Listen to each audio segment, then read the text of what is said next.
Dari kekuatan, akan apa yang ia datang kepada yang demikian itu semua.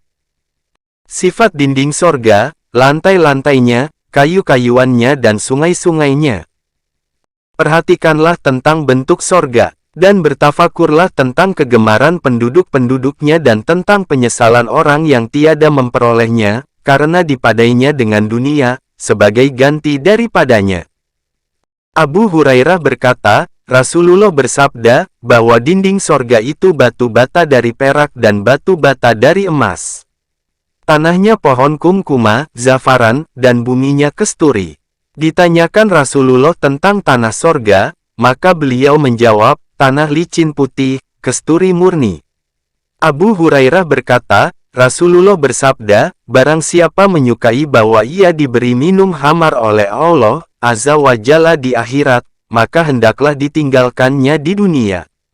Dan barang siapa menyukai bahwa ia diberi pakaian sutera oleh Allah di akhirat, maka hendaklah ditinggalkannya di dunia. Sungai-sungai sorga itu memancar dari bawah bukit atau bawah bukit-bukit kesturi. Dan jikalau adalah pakaian isi sorga yang paling rendah itu dibandingkan dengan pakaian penduduk dunia sekaliannya, niscaya adalah pakaian yang diberikan oleh Allah Azza wa Jalla di akhirat itu lebih utama dari pakaian dunia semuanya. Abu Hurairah berkata, Rasulullah bersabda, bahwa dalam sorga itu ada sebatang kayu, di mana orang yang berkendaraan dapat berjalan pada naungannya 100 tahun, yang tiada dapat dihabiskannya. Bacalah kalau kamu kehendaki, dan naungan yang terbentang luas. Surat 56 Al-Waqiah ayat 30. Abu Amamah berkata, adalah para sahabat Rasulullah mengatakan, bahwa Allah Azza wa Jalla memanfaatkan kita dengan orang-orang Arab desa dan persoalan-persoalan mereka. Lalu datanglah seorang Arab desa, seraya berkata, wahai Rasulullah, Allah telah menyebutkan dalam Al-Quran, batang kayu yang menyakitkan. Dan aku tidak mengetahui, bahwa dalam sorga itu ada pohon kayu yang menyakitkan orang yang diam di dalamnya. Lalu Rasulullah bertanya, apakah pohon itu? Arab desa itu menjawab, pohon sider bidara. Bahwa pohon itu berduri. Lalu Nabi bersabda, Allah Ta'ala berfirman, pada pohon sider bidara, yang terbuang durinya. Surat 56 Al-Waqiah ayat 28. Dibuang oleh Allah durinya. Lalu Allah menjadikan pada tempat setiap duri itu buah. Kemudian, buah itu memecah daripadanya 72 warna dari makanan. Tiada daripadanya suatu warna pun yang menyerupai dengan warna yang lain. Jarir bin Abdullah berkata, kami bertempat di Safah. Tiba-tiba ada seorang laki-laki tidur di bawah pohon kayu, yang telah hampir matahari sampai kepadanya. Lalu aku berkata kepada orang itu, berjalanlah dengan permadani ini, lalu bernaunglah. Maka orang itu berjalan, lalu menaungkan dirinya dengan permadani tadi. Ketika ia bangun dari tidurnya rupanya dia itu Salman. Lalu aku datang kepadanya, memberi salam kepadanya. Maka Salman berkata, hai Jarir, merendahkan dirilah karena Allah. Bahwa barang siapa merendahkan diri karena Allah di dunia, niscaya ia diangkatkan oleh Allah pada hari kiamat. Adakah engkau tahu, apakah naungan itu pada hari kiamat? Aku menjawab, aku tidak tahu. Salman menjawab, dinaungi oleh manusia, sebahagian mereka akan sebahagian yang lain. Kemudian, ia mengambil dahan kecil, yang hampir aku tidak dapat melihatnya, dari kekecilannya, seraya berkata, hai Jarir, jikalau engkau mencari seperti ini dalam sorga, niscaya tidak engkau akan mendapatinya. Lalu aku bertanya, hai Bapak Abdullah, maka di manakah batang kurma dan pohon yang lain? Salman menjawab, pokoknya mutiara dan emas. Dan yang tertinggi daripadanya, ialah buah. Sifat pakaian penduduk sorga, tikar, tempat tidur, ranjang dan tenda mereka. Allah Ta'ala berfirman, mereka diberi perhiasan dalam sorga dari gelang emas dan mutiara dan memakai pakaian sutera. Surat 22 Al-Hajj ayat 23. Ayat-ayat mengenai yang demikian itu banyak. Dan penguraiannya itu dalam hadis-hadis. Diriwayatkan oleh Abu Hurairah, bahwa Nabi bersabda, siapa yang masuk sorga, niscaya ia bersenang-senang, tiada berduka cita, tiada buruk pakaiannya dan tiada hilang kemudaannya. Dalam sorga itu apa yang tiada pernah dilihat oleh mata, tiada pernah didengar oleh telinga, dan tiada pernah terguris di hati manusia. Seorang laki-laki bertanya, wahai Rasulullah, terangkanlah kepada kami tentang pakaian penduduk sorga. Adakah kain buruk yang telah buruk atau tenunan yang telah tertenun? Rasulullah lalu diam, dan sebahagian orang-orang itu tertawa. Maka Rasulullah lalu bertanya, dari apakah kamu tertawa? Dari orang bodoh yang bertanya kepada orang yang tahu. Kemudian, Rasulullah bersabda, akan tetapi, pecah daripadanya buahan sorga 2 kali. Abu Hurairah berkata, Rasulullah bersabda, rombongan pertama yang masuk sorga, adalah rupa mereka itu seperti rupa bulan pada malam purnama. Mereka itu tiada meludah padanya, tiada beringus dan tiada buang air besar. Bejana mereka itu dan sisirnya dari emas dan perak. Peluh mereka itu bau kesturi. Bagi masing-masing dari mereka itu 2 orang istri. Ia melihat otak tulang betisnya dari belakang daging dari kecantikan. Tiada perselisihan di antara mereka dan tiada bermarah-marahan. Hati mereka itu di atas satu hati. Mereka itu mengucapkan tasbih kepada Allah pagi dan sore. Dan pada suatu riwayat, pada setiap istri itu 70 pakaian. Nabi bersabda mengenai firman Allah Ta'ala, mereka diberi perhiasan dalam sorga dari gelang emas. Surat 22 Al-Hajj ayat 23. Maka Nabi bersabda, bahwa atas mereka itu mahkota-mahkota. Bahwa sekurang-kurang mutiara padanya, ialah dapat menerangkan di antara timur dan barat. Nabi bersabda, tenda itu permata yang berlobang. Panjangnya di langit 60 mil. Pada setiap sudut daripadanya bagi orang mukmin itu keluarga, yang tiada dilihat oleh orang yang lain. Dirawikan Al-Bukhari dalam kitab Ash-Sahih. Ibnu Abbas berkata, tenda itu permata yang berlobang. Dari mil ke mil itu mempunyai 4.000 potong emas. Abu Sa'id Al-Khudri berkata, Rasulullah bersabda mengenai firman Allah Ta'ala, dan tikar-tikar yang ditinggikan. Surat 56 Al-Waqiah ayat 34. Maka Nabi bersabda, di antara 2 tikar itu seperti di antara langit dan bumi. Sifat makanan penduduk sorga. Penjelasan makanan penduduk sorga itu tersebut dalam Al-Quran, dari buah-buahan, burung-burung yang gemuk, al-mana, rasanya seperti air madu, as-salwa, sebangsa burung puyuh, air madu, susu dan berbagai macam yang banyak, yang tiada terhinggakan. Allah Ta'ala berfirman, setiap mereka beroleh pemberian di dalam sorga dari semacam buah-buahan, mereka mengatakan, ini pemberian yang kita terima dahulu dan kepada mereka diberikan pemberian yang serupa. Surat 2 Al-Baqarah ayat 25. Disebutkan oleh Allah Ta'ala minuman penduduk sorga pada banyak tempat. Sauban bekas sahaya Rasulullah berkata, adalah aku berdiri di sisi Rasulullah maka datanglah salah seorang pendeta Yahudi. Maka disebutkannya beberapa pertanyaan, sehingga ia bertanya, maka siapakah orang pertama yang diperbolehkan? Yakni, atas titian. Nabi lalu menjawab, orang-orang muhajirin yang qori, ahli membaca Al-Quran. Yahudi itu bertanya lagi, apakah hadiah mereka ketika mereka masuk sorga?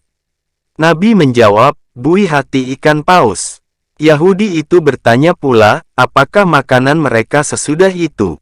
Nabi menjawab, disembelihkan bagi mereka itu lembu jantan sorga, yang makan di tepi-tepi sorga. Yahudi itu bertanya kembali, apakah minuman mereka sesudah memakan lembu jantan itu?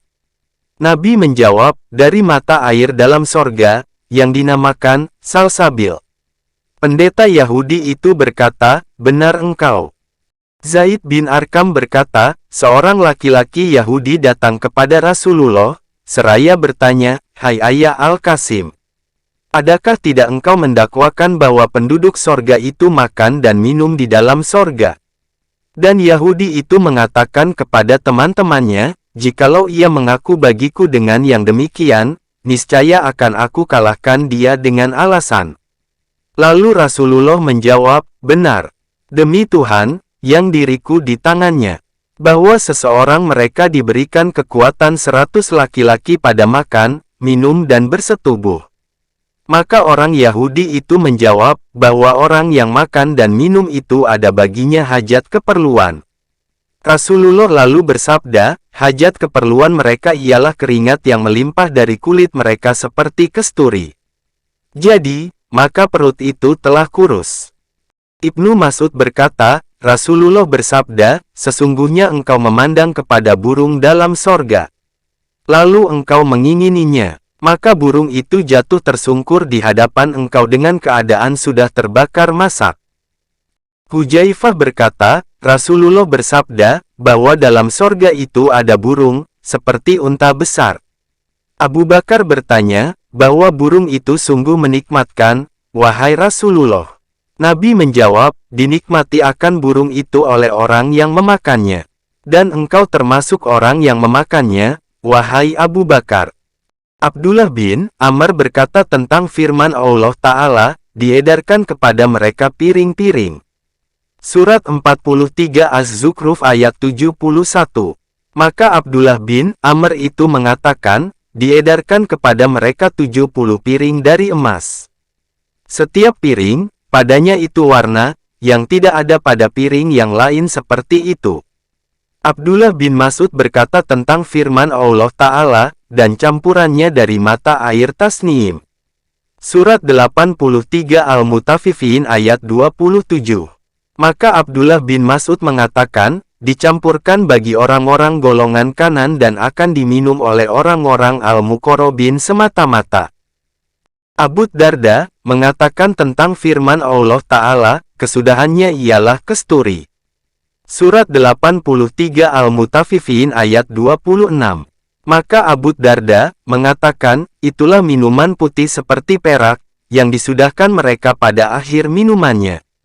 Jikalau seorang laki-laki dari penduduk dunia memasukkan tangannya dalam minuman itu, kemudian mengeluarkannya, niscaya tidak tinggallah yang mempunyai bau-bauan, melainkan ia memperoleh keharuman baunya. Sifat bidadari dan muda remaja.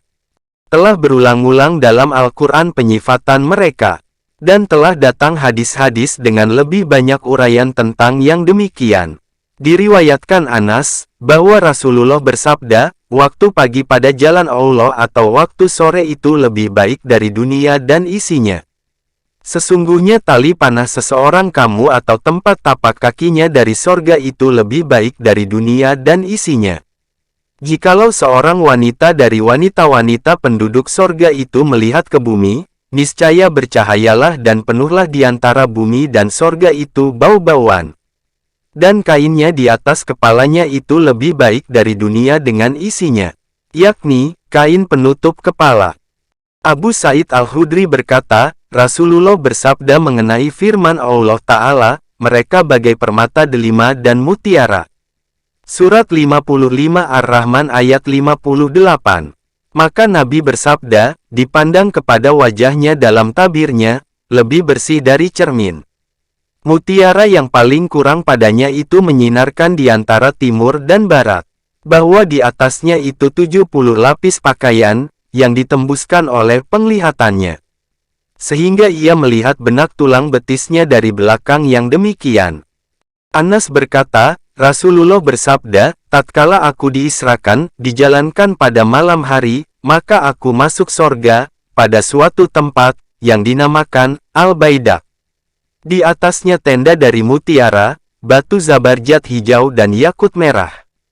Mereka itu mengucapkan, salam sejahtera kepada engkau, wahai Rasul Allah.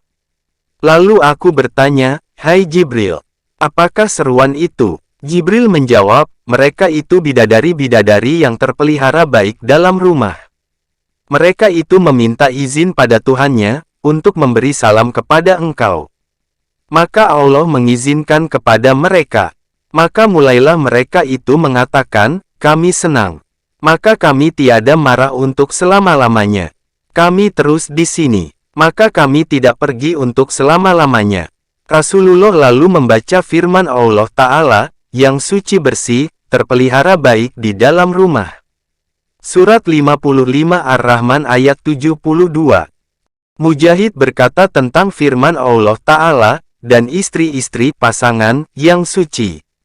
Surat 3 Ali, Imran ayat 15. Maka Mujahid mengatakan, suci dari haid, berak, kencing, air ludah, dahak, mani dan anak.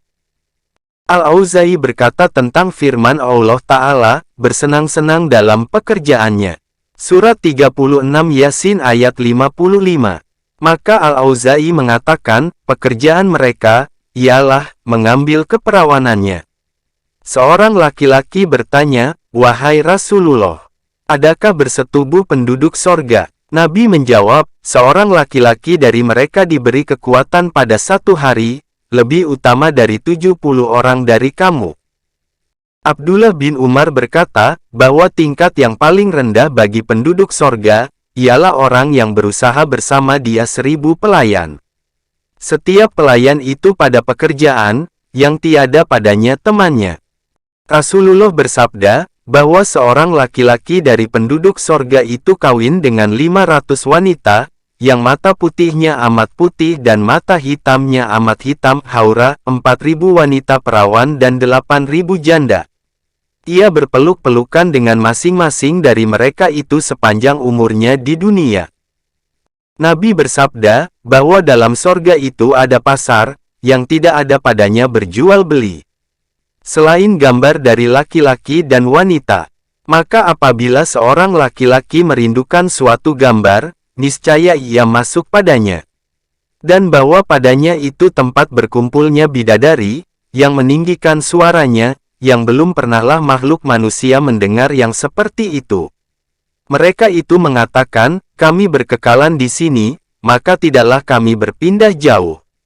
Kami bersenang-senang, maka tidaklah kami itu berduka cita. Kami senang dengan rida hati, maka tidaklah kami marah. Maka sentosalah bagi orang, yang dia itu untuk kami dan kami itu untuk dia. Anas berkata, Rasulullah bersabda, bahwa bidadari dalam sorga itu bernyanyi, kami adalah bidadari yang cantik. Kami disembunyikan untuk suami-suami yang mulia. Yahya bin Katsir berkata tentang firman Allah Ta'ala, di dalam taman sorga, mereka itu bersukaria. Surat 30 Ar-Rum ayat 15. Yahya bin Katsir mengatakan, bersukaria itu dengan mendengar suara-suara yang merindukan dalam sorga.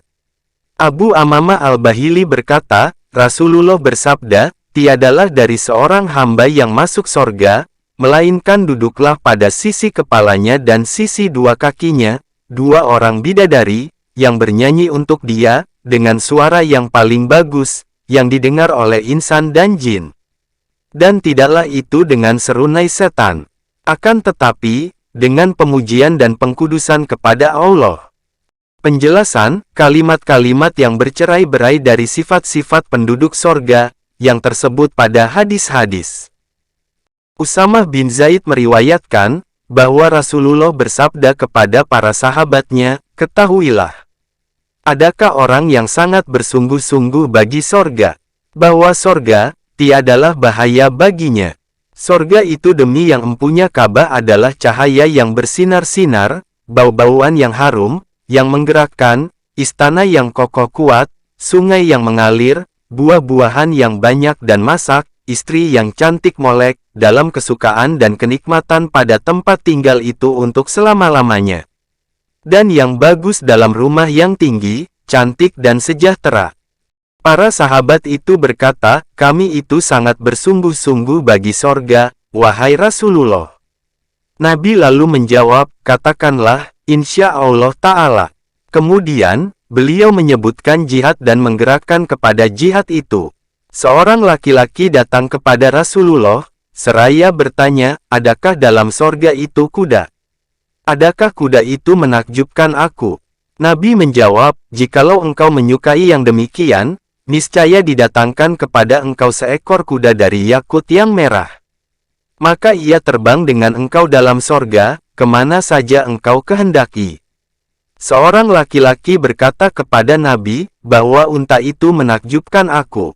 Maka adakah dalam sorga itu unta? Nabi lalu menjawab, hai hamba Allah.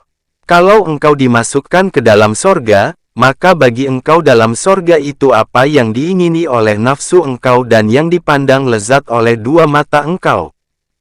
Dari Abi Said Al-Khudri, yang mengatakan, Rasulullah bersabda, bahwa orang laki-laki itu dilahirkan baginya seorang anak, sebagaimana yang diingininya. Adalah hamilnya, diceraikan dari susunya dan kepemudaannya itu dalam satu saat.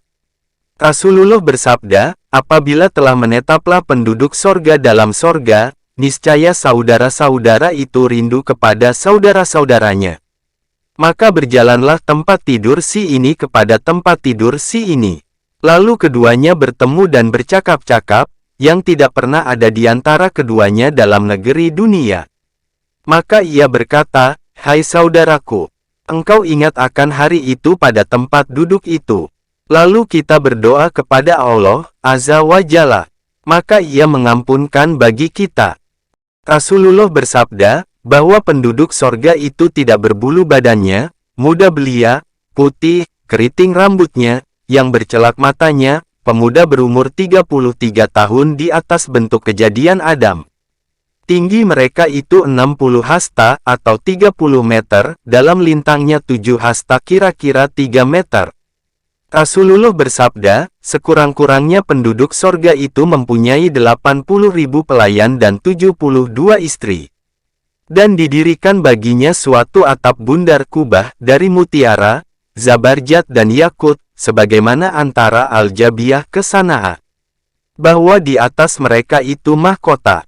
Dan sekurang-kurangnya mutiara daripadanya itu dapat menerangkan di antara timur dan barat.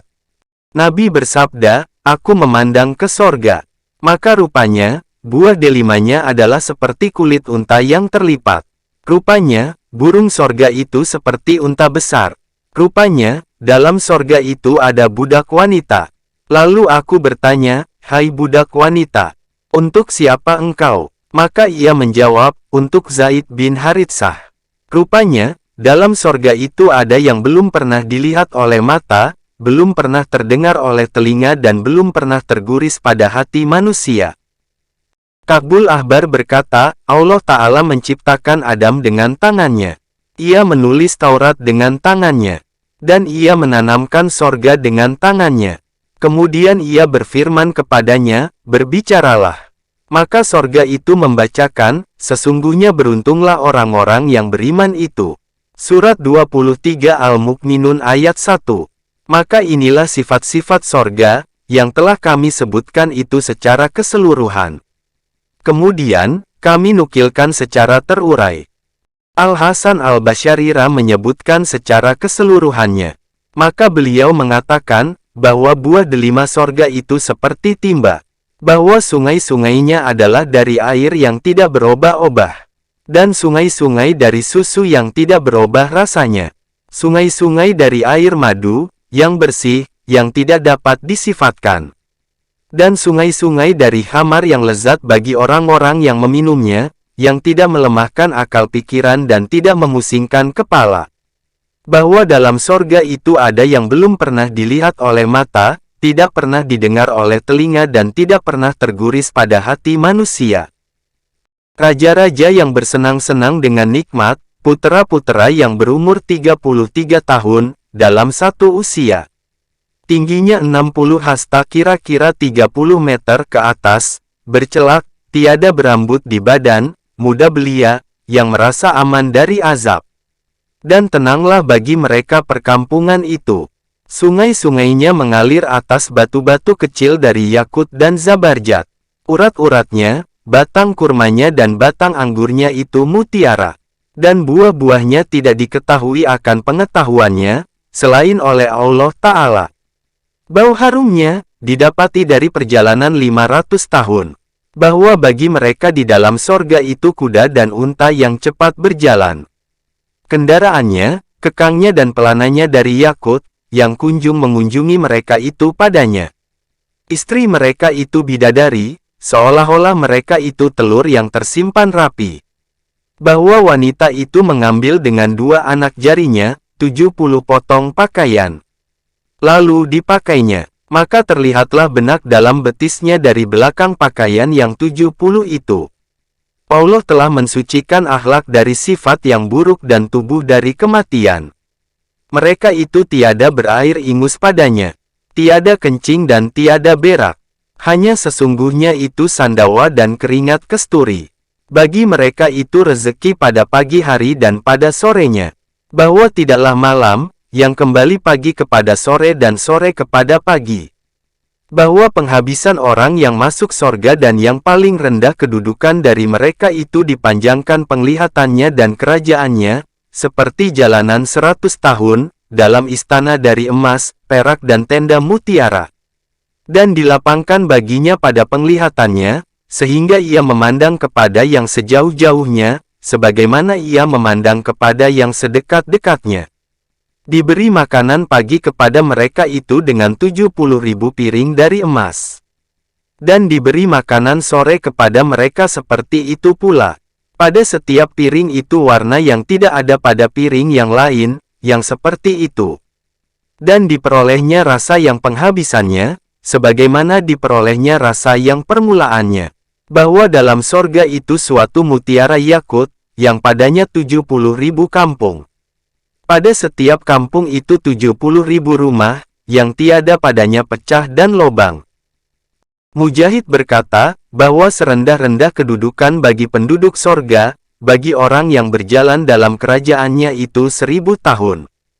Ia akan melihat yang terjauh, sebagaimana ia melihat yang terdekat. Dan yang tertinggi mereka, ialah yang melihat kepada Tuhannya pada pagi hari dan sorenya. Said bin Musayyab berkata, tiada seorang pun dari isi sorga, melainkan pada tangannya 3 gelang. 1 gelang dari emas, 1 gelang dari mutiara dan 1 gelang dari perak. Abu Hurairah berkata, bahwa dalam sorga itu ada bidadari, yang dinamakan Al-Aina. Apabila ia berjalan, maka berjalanlah di kanannya dan di kirinya 70.000 pelayan wanita. Dan bidadari itu bertanya, di manakah orang-orang beramar ma'ruf dan bernahi munkar? Yahya bin Ma'ats berkata, meninggalkan dunia itu sukar. Dan hilangnya sorga itu lebih sukar. Dan meninggalkan dunia itu adalah emas kawin akhirat. Yahya bin Ma'ats berkata pula, pada mencari dunia itu kehinaan bagi diri. Dan pada mencari akhirat itu kemuliaan bagi diri. Maka alangkah mengherankan, kepada orang yang memilih kehinaan pada mencari apa yang akan lenyap. Dan meninggalkan kemuliaan pada mencari apa yang akan kekal. Sifat melihat dan memandang kepada wajah Allah yang maha suci dan yang maha tinggi. Allah Ta'ala berfirman, bagi orang-orang yang berbuat kebaikan, mendapat pahala yang baik dan tambahannya. Surat 10 Yunus ayat 26. Dan tambahannya ini, ialah memandang kepada wajah Allah Ta'ala. Dan itu adalah kelezatan yang paling besar yang merupakan padanya, akan kenikmatan penduduk sorga. Dan telah kami sebutkan maknanya pada kitab kecintaan. Dan telah disaksikan bagi yang demikian itu oleh kitab dan sunnah Nabi, kebalikan dari yang diyakinkan oleh orang-orang bid'ah. Jarir bin Abdullah al-Bajali berkata, adalah kami duduk di samping Rasulullah. Lalu beliau melihat bulan pada malam purnama. Maka beliau bersabda, bahwa kamu akan melihat Tuhanmu, sebagaimana kamu melihat bulan ini, yang tiada berkuranglah kamu pada melihatnya. Maka jikalau kamu sanggup bahwa kamu tidak merasa berat kepada salat sebelum terbit matahari dan sebelum terbenamnya, maka kerjakanlah. Kemudian, Nabi membaca ayat ini, dan mengucapkan tasbihlah dengan memujikan Tuhan engkau, sebelum terbit matahari dan sebelum terbenamnya. Surat 20 Taha ayat 130. Hadits ini dikeluarkan pada kitab Ash-Sahihain, Sahih Al-Bukhari dan Sahih Muslim. Dirawikan Muslim dalam Ash-Sahih, dari Suhaib, yang mengatakan, Rasulullah membaca firman Allah Ta'ala, bagi orang-orang yang berbuat kebaikan, mendapat pahala yang baik dan tambahannya. Surat 10 Yunus ayat 26. Lalu beliau meneruskan, apabila isi sorga itu masuk sorga dan isi neraka itu masuk neraka, niscaya berserulah orang yang berseru, hai isi sorga, bahwa bagi kamu pada sisi Allah itu ada janji, yang ia berkehendak akan menunaikannya kepada kamu. Isi sorga itu bertanya, apakah janji itu? Apa tidakkah akan memberatkan timbangan kami, memutihkan wajah kami, memasukkan kami ke sorga dan menghelakan kami dari neraka? Nabi meneruskan sabdanya, maka diangkatlah hijab dan mereka itu memandang kepada wajah Allah Azza wa Jalla. Maka tiadalah mereka itu diberikan akan sesuatu, yang lebih mereka sukai, daripada memandang kepadanya. Telah diriwayatkan oleh segolongan dari para sahabat akan hadits melihat Allah Ta'ala. Dan ini adalah yang paling baik dan penghabisan nikmat. Dan setiap apa yang telah kami uraikan daripada bersenang-senang pada sisi nikmat ini dilupakan orang. Dan tiadalah bagi kegembiraan penduduk sorga pada kebahagiaan bertemu dengan Allah Ta'ala itu berkesudahan. Bahkan, tiadalah bandingan bagi sesuatu dari kelezatan sorga, kepada kelezatan bertemu dengan Allah Ta'ala. Dan telah kami ringkaskan kata di sini, karena apa yang telah kami uraikan pada kitab cinta, rindu dan rida dahulu. Maka tiada seyokialah bahwa ada cita-cita hamba dari sorga dengan sesuatu, selain bertemu dengan Allah Tuhan kita. Adapun nikmat sorga yang lain, maka berkongsi padanya binatang ternak yang dilepaskan pada tempat penggembalaan. Kami menyudahi kitab ini dengan bab tentang keluasan rahmat Allah Ta'ala, atas jalan mengambil rahmat restu pada yang demikian itu. Adalah Rasulullah menyukai ambil sempena rahmat restu. Dan tiadalah bagi kita dari amal perbuatan, yang tidak kita harapkan akan ampunan Allah makfirah. Maka kita mengikuti Rasulullah pada mengambil sempena rahmat itu.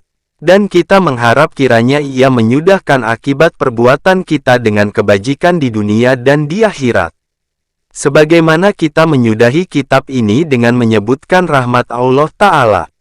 Allah Ta'ala berfirman, sesungguhnya Allah tidak mengampunkan dosa jika dia dipersekutukan, tetapi diampuninya selain dari itu, bagi siapa yang dikehendakinya. Surat 4 An-Nisa, ayat 48. Dan firman Allah Ta'ala, katakanlah, hai hamba-hambaku yang melampaui batas mencelakakan dirinya sendiri. Janganlah kamu putus harapan dari rahmat Allah. Sesungguhnya Allah itu mengampuni segenap dosa. Sesungguhnya dia Maha Pengampun dan Maha Penyayang. Surat 39 Az-Zumar ayat 53. Dan Allah Ta'ala berfirman, barang siapa mengerjakan kejahatan atau menganiaya dirinya sendiri, kemudian itu dia meminta ampun kepada Allah, niscaya akan diperolehnya, bahwa Allah itu Maha Pengampun dan Maha Penyayang. Surat 4 An-Nisa, ayat 110. Kami meminta ampun pada Allah Ta'ala dari setiap yang tergelincir tapak kaki kami.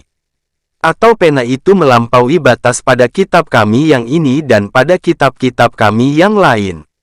Dan kami meminta ampun padanya dari perkataan-perkataan kami yang tidak bersesuaian dengan perbuatan-perbuatan kami. Dan kami meminta ampun padanya dari yang kami mendakwakan dan melahirkannya dari pengetahuan dan penglihatan mata hati dengan agama Allah Ta'ala, serta keteledoran padanya. Kami meminta ampun padanya dari setiap ilmu dan amal, yang kami maksudkan akan wajahnya yang maha mulia, kemudian dicampuri oleh yang lain. Kami meminta ampun padanya dari setiap janji yang kami berjanji pada diri kami sendiri, kemudian kami teledor pada menepatinya. Kami meminta ampun padanya dari setiap nikmat, yang telah dinikmatkannya kepada kami, lalu kami memakaikannya pada kemaksiatan kepadanya. Kami meminta ampun padanya dari setiap yang terus terang dan sindiran, dengan kekurangan yang kurang dan keteledoran yang meneledorkan, yang kami bersifat dengan yang demikian. Dan kami meminta ampun padanya dari setiap kali, yang membawa kami kepada berbuat-buat dan memberat-beratkan diri, yang menghiasi manusia, dalam kitab yang telah kami gariskan atau perkataan yang telah kami susunkan atau ilmu yang telah kami faedahkan atau yang telah kami mengambil faedah daripadanya. Dan kami mengharap sesudah meminta ampun dari sekalian yang demikian seluruhnya, bagi kami dan bagi yang membaca kitab kami ini atau yang menuliskannya atau yang mendengarnya, bahwa ia bermurah hati meminta ampun, memohonkan rahmat dan terlepas dari semua kejahatan, zahir dan batin. Bahwa kemurahan kasih sayang itu meratai, rahmat itu meluas dan kemurahan nikmat kepada segala jenis makhluk itu melimpah-limpah. Dan kita itu adalah suatu makhluk dari makhluk Allah, Azza wa Jalla, tiada jalan bagi kita kepadanya, selain oleh kurnia dan kemuliaannya. Rasulullah bersabda, bahwa bagi Allah Ta'ala itu 100 rahmat, yang diturunkannya daripadanya 1 rahmat antara jin, manusia, burung, binatang ternak dan binatang-binatang kecil. Maka dengan nikmat yang 1 itu, mereka berkasih-kasihan dan sayang menyayangi. Dan dikemudiankannya akan yang 99 rahmat itu, yang akan dirahmatinya dengan nikmat-nikmat tersebut kepada hamba-hambanya pada hari kiamat. Diriwayatkan, bahwa pada hari kiamat, Allah Ta'ala mengeluarkan kitab suratan dari bawah Al-Arasy, yang padanya tersebut bahwa rahmatku itu mendahului kemarahanku. Dan aku itu maha pengasih dari segala yang pengasih. Maka isi sorga itu keluar dari neraka dalam keadaan yang serupa. Rasulullah bersabda, menampaklah tajalli Allah Azza wa Jalla bagi kita pada hari kiamat dengan tersenyum. Maka ia berfirman, bergembiralah hai orang-orang muslimin, bahwa tiada seorang pun daripada kamu, melainkan telah aku jadikan tempatnya dalam neraka itu, kepada orang Yahudi atau orang Nasrani. Nabi bersabda, disyafaatkan oleh Allah Ta'ala kepada Adam pada hari kiamat dari semua keturunannya pada ratusan jutaan dan puluhan jutaan orang. Nabi bersabda, bahwa Allah, Azza wa Jalla berfirman pada hari kiamat kepada orang-orang yang beriman, adakah kamu menyukai bertemu dengan aku? Mereka itu lalu menjawab, ya, wahai Tuhan kami. Maka ia berfirman, mengapa? Maka mereka itu menjawab, kami mengharap kemaafan engkau dan ampunan engkau. Allah lalu berfirman, telah aku haruskan bagi kamu akan ampunanku. Rasulullah bersabda, Allah, Azza wa Jalla berfirman pada hari kiamat, keluarkanlah dari neraka, akan orang yang mengingati, berzikir kepadaku pada suatu hari atau takut kepadaku pada suatu tempat. Rasulullah bersabda, apabila telah berkumpul isi neraka dalam neraka dan orang yang dikehendaki oleh Allah dari orang yang berkiblat orang muslim, maka orang-orang kafir itu bertanya kepada orang-orang muslimin, apakah kamu itu bukan orang Islam? Orang-orang muslimin itu menjawab, ya. Maka orang-orang kafir itu bertanya lagi, apakah Islam kamu itu tidak mencukupkan bagi kamu, karena kamu itu bersama kami dalam neraka? Orang-orang Islam itu lalu menjawab, adalah kami itu mempunyai dosa. Maka disiksakanlah kami dengan dosa-dosa itu. Maka didengar oleh Allah, Azza wa Jalla, yang dikatakan oleh orang-orang Islam itu. Lalu ia memerintahkan untuk dikeluarkan orang-orang yang dalam neraka, dari orang-orang yang berkiblat. Maka mereka itu pun keluar. Maka apabila dilihat oleh orang-orang kafir, lalu mereka mengatakan, wahai kiranya, adalah kami ini orang Islam. Maka kami dikeluarkan, sebagaimana mereka itu dikeluarkan. Kemudian, Rasulullah membaca firman Allah Ta'ala, kadang-kadang orang-orang yang kafir itu mengingini kalau mereka menjadi orang-orang Islam. Surat 15 Al-Hijr ayat 2. Rasulullah bersabda, sesungguhnya Allah itu paling menyayangi hambanya yang mukmin, daripada ibu kandung dengan anaknya.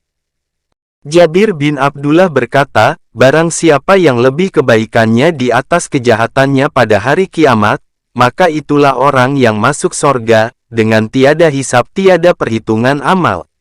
Dan barang siapa yang sama kebaikannya dan kejahatannya, maka itulah orang yang diadakan perhitungan amal dengan perhitungan yang mudah. Kemudian, ia masuk sorga.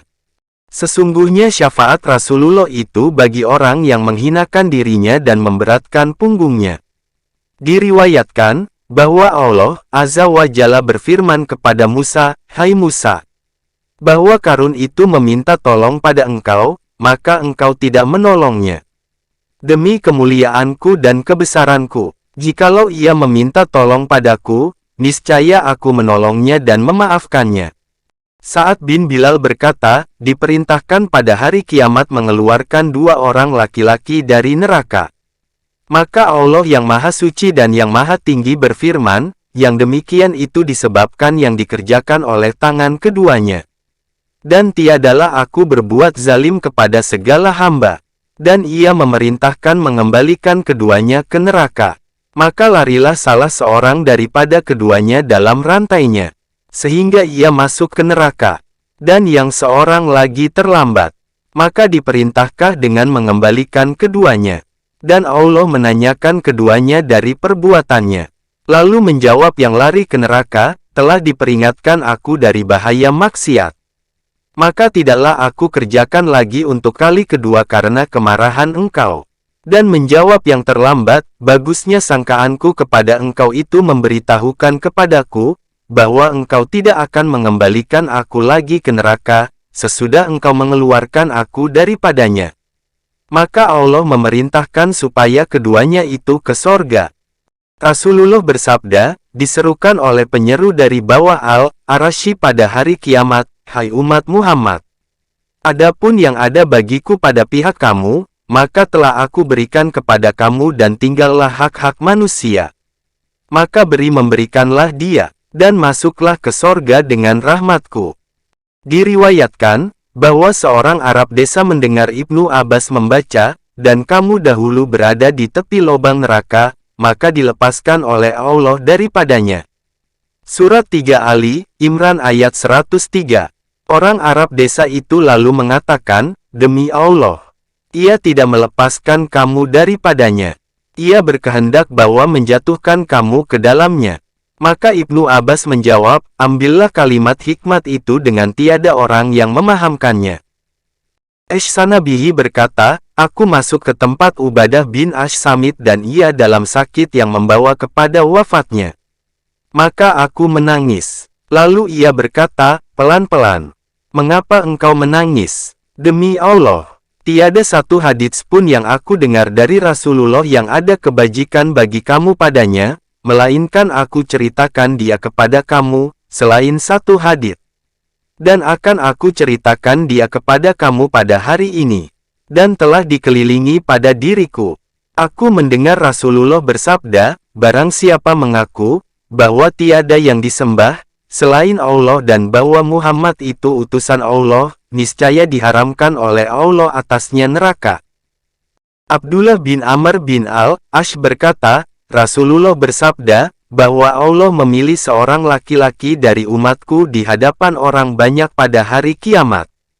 Lalu ia bentangkan kepadanya 99 daftar amal. Masing-masing daftar amal ini seperti sepanjang penglihatan. Kemudian ia berfirman, adakah engkau membantah dari ini akan sesuatu? Adakah engkau dianiayai oleh penulis-penulisku yang menjagakan? Laki-laki itu menjawab, tidak. Wahai Tuhan. Allah lalu berfirman, adakah bagi engkau halangan? Laki-laki itu menjawab, tidak, wahai Tuhan. Allah lalu berfirman, ada. Bahwa bagi engkau pada kami itu kebaikan. Bahwa tiada penganiayaan atas engkau pada hari ini. Maka Allah mengeluarkan satu kartu, yang padanya tertulis, Asyhadu alla ilaha illallahu wa asyhadu anna Muhammadan Rasulullah. Laki-laki itu lalu bertanya, hai Tuhanku, apakah kartu ini bersama daftar-daftar amal ini? Allah lalu berfirman, bahwa engkau tiada dianiayakan. Nabi meneruskan sabdanya, daftar-daftar amal itu diletakkan pada satu daun timbangan dan kartu itu diletakkan pada daun timbangan yang satu lagi. Nabi lalu meneruskan sabdanya, maka ringanlah daftar-daftar amal itu dan beratlah kartu itu. Maka tiadalah sesuatu yang berat bersama nama Allah. Rasulullah bersabda pada suatu hadits lain yang panjang, yang ia menyifatkan padanya akan kiamat dan titian, yaitu, bahwa Allah berfirman kepada para malaikat, siapa yang kamu dapati pada hatinya seberat uang dinar dari kebajikan, maka keluarkanlah dia dari neraka. Maka para malaikat itu mengeluarkan makhluk yang banyak. Kemudian, mereka itu berkata, hai Tuhan kami, tidak kami tinggalkan dalam neraka itu seseorang, dari orang yang Engkau perintahkan kami tentang orang itu. Kemudian, Allah berfirman, kembalilah. Maka siapa yang kamu dapati pada hatinya seberat setengah dinar dari kebajikan, maka keluarkanlah dia. Lalu para malaikat itu mengeluarkan makhluk yang banyak. Kemudian mereka itu mengatakan, hai Tuhan kami, tiada kami tinggalkan seorang pun dalam neraka dari orang yang Engkau perintahkan kami tentang orang itu. Kemudian, Allah berfirman, kembalilah. Maka siapa yang kamu dapati pada hatinya seberat atom dari kebajikan, maka keluarkanlah dia.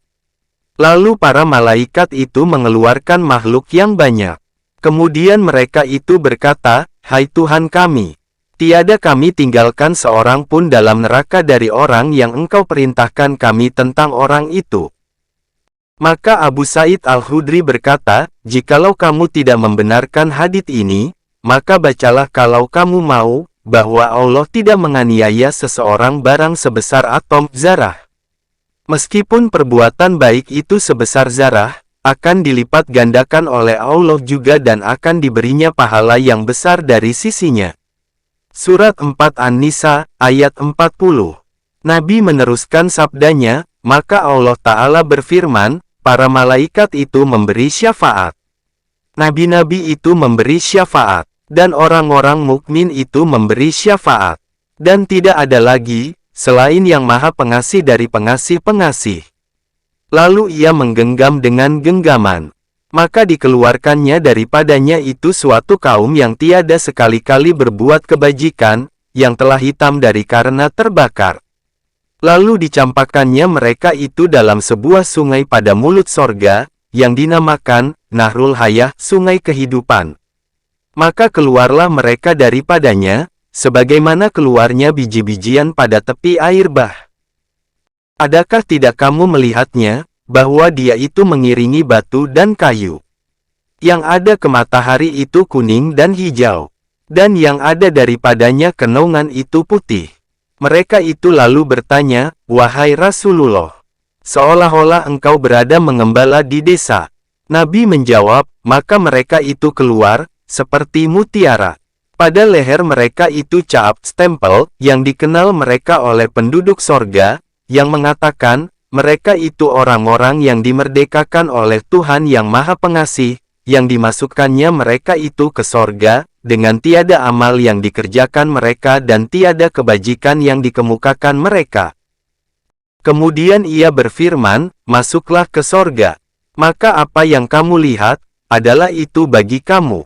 Lalu mereka itu mengucapkan, hai Tuhan kami, Engkau memberikan kepada kami, apa yang tidak Engkau berikan kepada seseorang dari alam semesta ini. Maka Allah Ta'ala berfirman, bahwa bagi kamu pada sisiku adalah apa yang lebih baik dari ini. Lalu mereka itu bertanya, wahai Tuhan kami, barang manakah yang lebih baik dari ini? Allah Ta'ala berfirman, ridaku kepada kamu. Maka aku tiada marah untuk selama-lamanya kepada kamu. Dirawikan Al-Bukhari dan Muslim dalam kitab sahih dari keduanya. Dirawikan Al-Bukhari pula dari Ibnu Abbas yang mengatakan, pada suatu hari Rasulullah datang kepada kami, lalu bersabda, didatangkan kepadaku umat-umat. Lalulah seorang nabi dan bersama dia seorang laki-laki. Lalulah seorang nabi yang lain dan bersama dia dua orang laki-laki. Lalulah seorang nabi yang lain lagi, yang tidak ada bersama dia seorang pun. Dan lalu pula seorang nabi yang lain, yang bersama dia itu kaum keluarga. Maka aku melihat rombongan yang banyak. Aku mengharap bahwa itu adalah umatku. Lalu dikatakan kepadaku, ini Musa dan kaumnya. Kemudian, dikatakan kepadaku, lihatlah. Lalu aku melihat suatu rombongan yang banyak, yang telah menutupkan tepi langit. Lalu dikatakan kepadaku, lihatlah begini-begini. Maka aku melihat suatu rombongan yang banyak. Lalu dikatakan kepadaku, mereka itu umatmu. Dan bersama mereka itu 70.000 orang yang akan masuk sorga, dengan tiada hisab, dengan tidak diadakan hitungan amal. Maka cerai-berailah manusia dan tidak diterangkan oleh Rasulullah kepada mereka. Lalu para sahabat bermuzakarah berdiskusi, yang demikian itu, seraya mereka itu mengatakan, adapun kita maka telah dilahirkan dalam syirik karena waktu itu belum lahir agama Islam pan. Akan tetapi, kita telah beriman dengan Allah dan Rasul-Nya. Dan mereka itu adalah anak-anak kita. Maka sampailah yang demikian itu kepada Rasulullah, lalu beliau bersabda, mereka itu tidak bertenung, tidak menjampi dan tidak menengok untung. Dan kepada Tuhan mereka menyerah diri, bertawakal. Lalu bangun berdiri Akasyah, seraya berkata, berdoalah kepada Allah, kiranya Ia menjadikan aku dari mereka itu, wahai Rasulullah. Nabi lalu menjawab, engkau sebahagian dari mereka itu. Kemudian, bangun berdiri yang lain, lalu mengatakan seperti yang dikatakan Akasyah. Maka Nabi menjawab, telah didahului engkau dengan yang demikian itu oleh Akasyah. Dari Amr bin Hazm al-Ansari, yang mengatakan, menghilang dari kami Rasulullah 3 hari, yang ia tidak keluar untuk salat fardu. Kemudian, ia kembali. Maka pada hari keempat, ia datang kepada kami. Lalu kami berkata, wahai Rasulullah, engkau mengurung diri dari kami, sehingga kami menyangka, bahwa ada terjadi sesuatu kejadian. Rasulullah menjawab, tidak terjadi, selain yang baik, bahwa Tuhanku, Azza wa Jalla menjanjikan kepadaku, bahwa Ia memasukkan dari umatku ke sorga sebanyak 70.000, yang tiada perhitungan amal atas mereka. Bahwa aku bermohon kepada Tuhanku pada 3 hari tersebut akan tambahan. Maka aku dapati Tuhanku itu yang berkebesaran, yang kasih sayang dan yang berkemuliaan. Maka Ia memberikan kepadaku, serta setiap seorang dari 70.000 itu 70.000. Nabi meneruskan sabdanya, aku lalu mengatakan, wahai Tuhanku, sampaikah umatku akan jumlah itu? Allah Ta'ala berfirman, aku akan sempurnakan bagi engkau akan bilangan, dari orang-orang Arab desa. Abu Zar berkata, Rasulullah bersabda, datang kepadaku Jibril di Janibil Harah, nama suatu tempat di Madinah. Lalu ia berkata, beritakanlah kabar gembira kepada umatmu, bahwa, barang siapa yang meninggal, yang tiada mempersekutukan Allah dengan sesuatu, niscaya ia masuk sorga. Lalu aku bertanya, hai Jibril, jikalau ia mencuri, dan jikalau ia berzina? Jibril menjawab, ya, walaupun ia mencuri, walaupun ia berzina. Aku bertanya lagi, walaupun ia mencuri, walaupun ia berzina. Jibril lalu menjawab lagi, walaupun ia mencuri, walaupun ia berzina. Aku bertanya pula, walaupun ia mencuri, walaupun ia berzina. Jibril menjawab lagi, walaupun ia mencuri, walaupun ia berzina, dan walaupun ia meminum khamar. Abu Darda berkata, Rasulullah membaca ayat, dan siapa yang takut terhadap waktu berdiri di hadapan Tuhannya, niscaya dia memperoleh 2 taman sorga. Surat 55 Ar-Rahman ayat 46. Lalu aku bertanya, jikalau ia mencuri dan berzina, wahai Rasulullah? Beliau membaca lagi, dan siapa yang takut terhadap waktu berdiri di hadapan Tuhannya, niscaya dia memperoleh 2 taman sorga. Surat 55 Ar-Rahman ayat 46. Lalu aku bertanya lagi, dan jikalau ia mencuri dan berzina? Beliau membaca kembali, dan siapa yang takut terhadap waktu berdiri di hadapan Tuhannya, niscaya dia memperoleh 2 taman sorga. Surat 55 Ar-Rahman ayat 46. Maka aku bertanya lagi, dan jikalau ia mencuri dan berzina, wahai Rasulullah? Beliau menjawab, walaupun tidak disenangi Abu Darda. Rasulullah bersabda, apabila telah ada hari kiamat nanti, niscaya ditolakkan kepada setiap orang mukmin, seorang laki-laki dari pemeluk agama-agama. Lalu dikatakan kepada orang mukmin itu, ini adalah tebusanmu dari neraka. Diriwayatkan Muslim dalam kitab Ash-Sahih dari Abu Bardah, bahwa diceritakan Umar bin Abdul Aziz dari ayahnya Abu Bardah, yaitu Abi Musa al-Asy'ari dari Nabi, bahwa beliau bersabda, tiada matilah seorang laki-laki Muslim, melainkan dimasukkan oleh Allah Ta'ala pada tempatnya di neraka, seorang Yahudi dan Nasrani. Lalu Umar bin Abdul Aziz meminta Abu Bardah bersumpah dengan Allah, yang tiada disembah selain Dia, 3 kali, bahwa ayahnya itu menceritakannya dari Rasulullah. Lalu Abu Bardah itu bersumpah untuk yang demikian. Diriwayatkan, bahwa berdirilah seorang anak kecil pada sebahagian peperangan, yang diserukan pada orang yang mau menambahkan harganya anak kecil itu, sebagai tawanan perang pada suatu hari di musim panas, yang sangat panas harinya. Lalu dilihat oleh seorang wanita dalam tenda kaum itu akan anak kecil tadi. Maka wanita itu datang kepadanya dengan amat sukar, dan teman-temannya mengikuti di belakangnya. Sehingga ia mengambil anak kecil itu dan diletakkannya ke dadanya. Kemudian, ia melemparkan punggungnya ke sungai, yang ada padanya batu-batu kecil. Dan diletakkannya anak itu ke atas perutnya. Dipeliharanya anak itu dari kepanasan. Dan ia mengatakan, anakku, anakku. Maka menangislah orang banyak dan mereka itu meninggalkan apa yang sedang dikerjakannya. Lalu datanglah Rasulullah, sehingga beliau berdiri pada mereka itu. Maka mereka menerangkan kepadanya akan berita tersebut. Lalu beliau bergembira dengan kasih sayang mereka. Kemudian, beliau menyampaikan kabar gembira kepada mereka, seraya bersabda, adakah kamu heran dari kasih sayangnya wanita ini kepada anaknya? Mereka itu menjawab, ya. Nabi lalu bersabda, bahwa Allah Ta'ala Maha Suci dan Maha Tinggi itu lebih lagi kasih sayangnya kepada kamu semua, dari wanita ini kepada anaknya. Maka berpisahlah orang-orang Islam itu di atas kegembiraan yang lebih utama dan kesukaan yang lebih besar.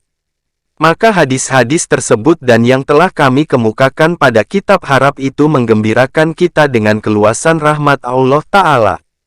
Maka kita mengharap daripada Allah Ta'ala, bahwa Ia tiada bermuamalah, berdagang, dengan kita, dengan apa yang kita berhak padanya karena banyak keteledoran kita. Dan Ia mengurniakan kepada kita dengan yang dipunyainya, dengan pemberiannya, keluasan kurnianya dan rahmatnya. Semoga bermanfaat. Jakarta tanggal 24 Mei tahun 2023. Dengan ini selesailah saya menerjemahkan Ihya Ulumuddin karangan Imam Al-Ghazali pada jam 17.23 waktu Indonesia Barat hari Sabtu tanggal 21 Rabiul Akhir 1400 Hijriah bertepatan dengan tanggal 8 Maret tahun 1980 di Wisma DPR RI Blok H87 Senayan, Jakarta. Semoga Allah memberkahinya dengan taufik dan hidayahnya, amin ya rabbal alamin.